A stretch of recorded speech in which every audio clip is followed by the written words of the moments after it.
Hi, everyone. Welcome. Welcome to yoga. Thank you for your patience as I dealt with troubleshooting and hackers and all of the fun things. Funny story. Called support. I Googled support and I got like a faulty number, I guess. So they were like trying to hack my crap. And okay, so now we're here. Find a comfortable seated position. I'm gonna sit up a little higher, scoot back so my head's not cut off there. If you ever are seated and it's uncomfortable too, this is one of the things I've been using for when I'm sitting to meditate. Not flop myself around here. I take a bolster and put it on the high side and cross my legs like that. So it gives a little extra support underneath the knees. You can also use just cushions, pillows, blocks, anything like that to kind of support like underneath the thigh. And just kind of tilt the hips forward a little bit so you can get a little buoyancy. Shoulders are right over the hips. The crown of the head just kind of naturally reach up, little slight tuck of the chin so you can really like lengthen through the back of the neck. Close the eyes. Maybe shake the shoulders out a little bit if you got some tightness in there, and then just find some stillness. The next inhale, just really take a deep, slow, full, intentional inhale through the nose, down into the belly. Feel the rib cage expand outward. The belly down, and then exhale with a sigh. Just let it all out. We'll just start to take a little body scan. Notice if there's any tension anywhere in the body. Just noticing that breath is tight in the chest or in the belly, and just try to send the breath down into any of those areas where there's tension. Let the heart kind of open up, shoulder blades kind of draw together along the back, and make sure we're still keeping those shoulders and hips in alignment there. We're gonna go slowly open the eyes and begin our pranayama, our breathing exercise, Nadi Shodhana, which is alternate nostril breathing. If you've come to or watched any of my yogas, you may have done this before, but it's going to be inhaling up through one side, closing that side off, exhaling, inhaling back through that side, closing that side off. So exhale, inhale, close, exhale, inhale, close. And I'll guide you through that just so you get kind of an idea of what that's going to look like. Go ahead and take your right thumb and cover the right nostril, and then let an inhale come in through the left nostril. And when it's full, just close the left nostril with the right index finger, and then let the exhale come out of the right side. Inhaling up through the right nostril. Closing off the right nostril, exhaling through the left. Then inhaling through the left. Then exhaling down through the right side. Just follow the course of your breath through a couple more cycles of breath there. Really feel the inhale come down into the belly as we were doing. You can also always stop, pause, blow your nose if you're feeling a little bit stuffy from all of the humidity and moisture we've had here recently. But using alternate nostril breathing helps to realign the left and right side of the brain so that kind of enlivens the system and gets a little bit more coherence happening, brings a little balance between the nervous system, the sympathetic and the parasympathetic nervous system, so it can help relieve anxiety and stress and tension. Just go ahead and let your next exhale come out through whichever side you're on. And then just take another moment for the awareness scan, just kind of checking out how the body feels after just a few moments of alternate nostril breathing. And that's something you can always practice anytime. I love using it whenever I'm like stressed out, sitting in traffic or running late or feeling anxious with the kiddos. We're going to go ahead and find hands and knees now for our tabletop pose. So take the hands right underneath the shoulders, knees right underneath the hips. If you ever get the opportunity to set up a camera, or if you're near a mirror, it's really great because I kind of drop my spine down a little bit. You want to try to find that flat back as much as you can. Of course, you know, my shoulders are a little higher than hips just because of arm length and things like that. But you can really see what it looks like from the side. So you're pressing down through the hands, all of the fingertips. You can feel the core and the chest activate. The belly kind of draws slightly in as the abs kind of squeeze upward. And then we're kind of reaching the spine away from the sacrum all the way to the crown, shoulders down away from the ears. And then on an inhale, drop the belly down, lift the hips, opening up the heart, let the gaze just kind of go up as high as it feels good naturally. Exhale, tuck the tailbone first. You can feel that kind of snake wave, compressing the abdomen and then pressing the middle of the back upward, dropping the crown of the head straight down, pulling the shoulder blades apart. Inhale, flip that motion, flip the heart through, lift the booty up, open up the heart, lift the gaze. Exhale, flip that motion around, tuck the spine, tuck the hips, let it all just go. And you'll notice the slower you move through these moves, you get a little bit more out of it. You might notice too, like I sometimes fall out of sync with my breath a little bit, but if it feels good to stay longer in one position, just follow what your body needs and breathe how it feels good. It doesn't have to be inhale with this and exhale with that. You know, you can play by your own rules a little bit. Go ahead and find a neutral spine here. Then we're gonna slowly walk the hands just slightly out in front of us, tuck the toes, and then lift the hips for a downward facing dog. So really press the palms down, pressing down through the index finger and the pinky finger. We're gonna suction our hands down. And then you can have a slight bend in the knee there, if that feels good, or you can start to straighten the legs and kind of send the heels down towards the mat. Feel the shoulder blades pull down the spine, away from the ears, kind of squeezing back together. Like if you're doing a back fly and you're really squeezing the back muscles together, that opening through the thoracic spine. Inhale, we're going to bring the left knee to the left elbow and then take the foot near the right for a pigeon pose. And then let the right top of the foot press down. Go ahead and stay up high for this first part of pigeon pose and just kind of check out that back foot. Make sure that it's in alignment with the hip. Look over the shoulder and see if we need to scoot it at all. Get comfortable with the positioning of that front leg. You can aspire to kind of get the shin parallel to that short edge of the mat, but 45 degrees is just fine. That's about where I hang out. So staying up high like this, you can take fists if that's hard on your wrists at all. But this kind of helps sink down into the hip flexors a little bit. So we're not just dumping straight down. We're not going to damage the spine. We're going to slowly work our way down. And as that starts to feel more open, you might feel some locking in that hip flexor there if there's any tightness in the hips. But if it feels good, come down to the forearms. And just really think about keeping that spine nice and long here. So the shoulder blades are together again and down away from the ears. This is as far as you go, that's fine. You can go further if it feels good, kind of bringing the belly down, or you can stack fists one on top of another. And then just let the head go. You can just rest the forehead there so there's not any pressure on the cervical spine, holding the head up. Find one of those nice deep full belly breaths here. And then exhale with a sigh, letting go of all that tension. I always say we store our emotions in our hips, and I actually read into that a little bit the other day. I was talking about how like the chemicals that are released in any kind of stress response, whether it's, you know, something scares you or you're not ready for it, or meeting a deadline, running behind on schedule, anything like that, those chemicals are stored in the hips. So you feel some tightness there. Tuck the right toes, lift the hips back up into downward facing dog. Just kind of walk it out, maybe shaking out that other leg. It was a little compressed there, that left leg. And we're going to inhale. We're going to bring that right knee to right elbow, right foot over across to the left kind of plane. And then scooch that left foot back, check it out, make sure it's in alignment with the hip.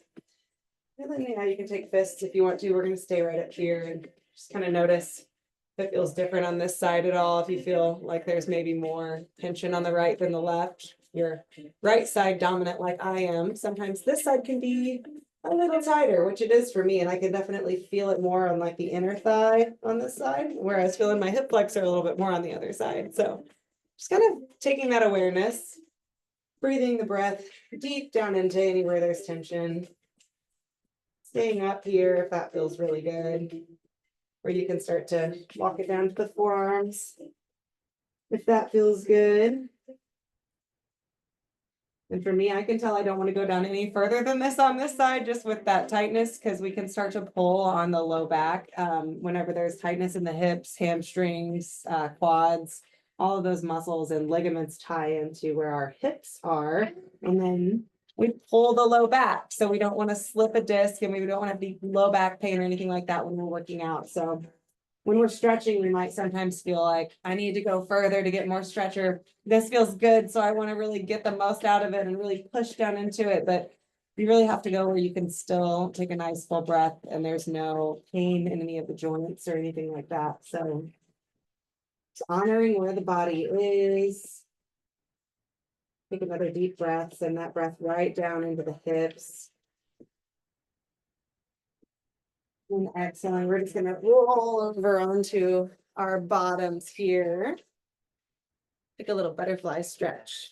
So take the feet together. Actually, I'm gonna ixnay that, and we're gonna cross leg this one because I always feel unstable in butterfly. I don't know if that's like you guys do. I got that tightness, so it kind of tucks the hips a little bit. So cross-legged, we can kind of get a little bit more of that lengthening up through the spine.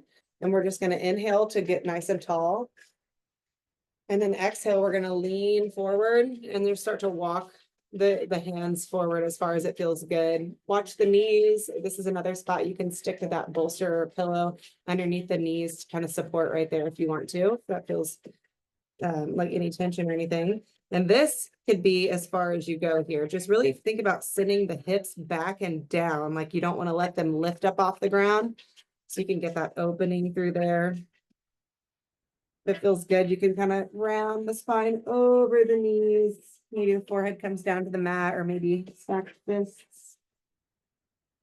And we're going to walk it back up on an inhale and then switch the feet. So whichever's on top, switch it out. And then again, we're going to get nice and tall on an inhale. Exhale, walking the hands forward. And just notice how that feels a little different.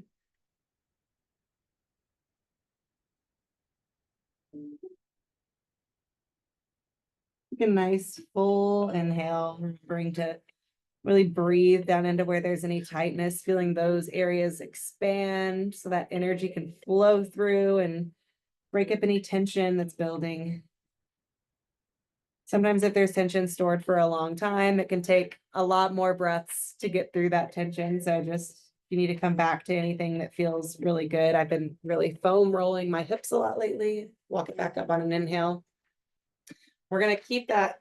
Well, I guess you may have a different leg on top. So left leg on bottom, right leg's going to go over the top in a crisscross. If the knees hurt, just extend that left leg forward. You can do the exact same thing from right here. If you're here, just really try to think about rooting that right sits bone down. So I kind of will scooch a little bit, scooch the foot up, scooch the foot down, and like shimmy a little bit to make sure that you're rooted before you get into this twist here. So then we're going to take that right fingers, prop you kind of back up behind you, nice tall spine. And then exhale, take the left arm around the right leg, press that right hip down, press the left arm into that outer part of that shin. Don't pull on the knee at all. Be real gentle with those knees. And then you can just look straight over to the side. Think about that tall spine. Just kind of wiggling around there, finding that sweet spot, that comfort where it's like at the edge. We're not pulling, we're not resisting. We feel a nice stretch. I love this one for pulling out the side of the glutes and hip flexors. Exhale, we're going to switch it up. So then the right leg goes down, left foot crosses over the right knee. Shimmy it around, scooch our foot, scooch the hip, however you need to get rooted through that left hip. Left fingers prop you up right behind for a nice tall spine. Exhale, wrapping the right arm around that left leg, and then just take the gaze straight across to the side. Slow, full inhales here, really breathing in through the nose. These twists are super awesome too because they get to compress all of the organs inside the torso. So whenever those organs get compressed, squeezes out all of the old blood and fluids and things that need to be gotten rid of. And then it invites a bunch of fresh, new, oxygenated blood back into those areas. Exhale and unwind. Unwind the legs. We're going to go ahead and lay on our backs. Find a little supine twist here. So straighten the legs first. Maybe shake out the hips so we can find a good neutral spine. Inhale, draw the left knee into the chest. Take the hands around the shin. Just give it a little hug. Don't mind the EMT vehicles zooming by my house over here. We're going to take that left leg and just kind of cradle it, like rock it back and forth to kind of release out any tightness there. Working out that hip cavity. Now we're going to inhale and we're going to open the left leg out to the side, the left side, and the right arm kind of opens up. So it's like we're opening a book. Try to keep the right leg with the toes pointing straight up at the ceiling so that that hip stays square. We're just kind of pulling out to the side. Take a couple full breaths there. Flex the left foot. And then exhale, pass it off to the right hand. Keep the right toes right where they are. Left hand extends outward and then just draw that foot across. If that feels like you want a little more, if you're not super tight, you can also straighten the left leg so that the foot is extended. This is plenty for me, so I'm going to stick right here. But if you're loosey-goosey in the hamstrings and you want a little bit more, you're welcome to take that a little further. Another nice deep inhale through the nose. Down into the belly, down into the hip. And exhale. Way to go. Inhale back to center, and then just let the foot reach down. Little shaky shake there.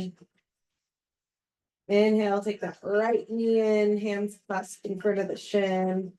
Give it a nice hug and rock out that hip flexor side to side. It's like a little massage for the hips here. It's so funny. You might not be as tight as I am, but I always get into this position and I feel like, wow, I didn't realize that the ligaments in this spot were so restricted. So inhale, we're gonna take the left arm out straight, open the right leg, flex that right foot, flex the left toes straight up. I'm just gonna pull it out to the side, however far it naturally stops. So we're not trying to increase the range of motion here at all. We're just like breathing into whatever that maximum range is. So you can feel where there's something holding it in place at that maximum range. So we don't need to force past it. We just go to that spot and we just breathe into it. Then on an exhale, pass off the right leg over to the left hand. Open the right fingers out to the side. Take that twist on the other side there. Flexing that foot. Reaching the left foot down straight away from you. Bringing some active energy down through that leg. Breathing it in, down into the belly, down into the hip. I feel like I could stay on this right side forever because it's so tight. And you'll notice that too. I mean, in different workouts, maybe you're realizing, oh, wow, maybe I'm more restricted on this side because I was noticing in my stretching that this was a lot more tight. So you can focus a little bit more on that side. Or just using it as a awareness opportunity. Exhale, bring knee back to center, send it straight down. And then take a short shavasana. So just open the palms up to the sky. Let the feet just kind of splay out to the sides. Just gonna let go of any thoughts. Let the breath just be natural and soft.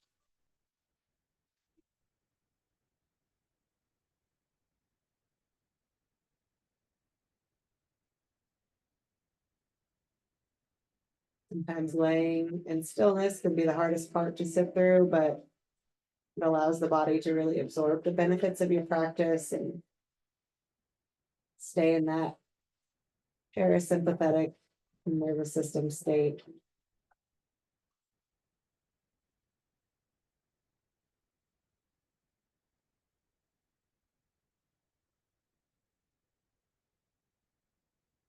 And when you're ready, start to wiggle fingers and toes, bringing the awareness back into the body. You can stay in Shavasana as long as you want to. And bend the knees and plant the feet. We're going to roll over onto the side first so we don't hurt the cervical spine at all. Take the hand and press yourself up into seated. And we'll find whatever position's comfortable, a little seated, just straight spine position, easy pose. Close the eyes. Take a nice deep inhale down into the belly. And with your exhale, just release anything else that you're holding on to that doesn't serve you. And walk back into your day just a little lighter. Slowly blink the eyes open.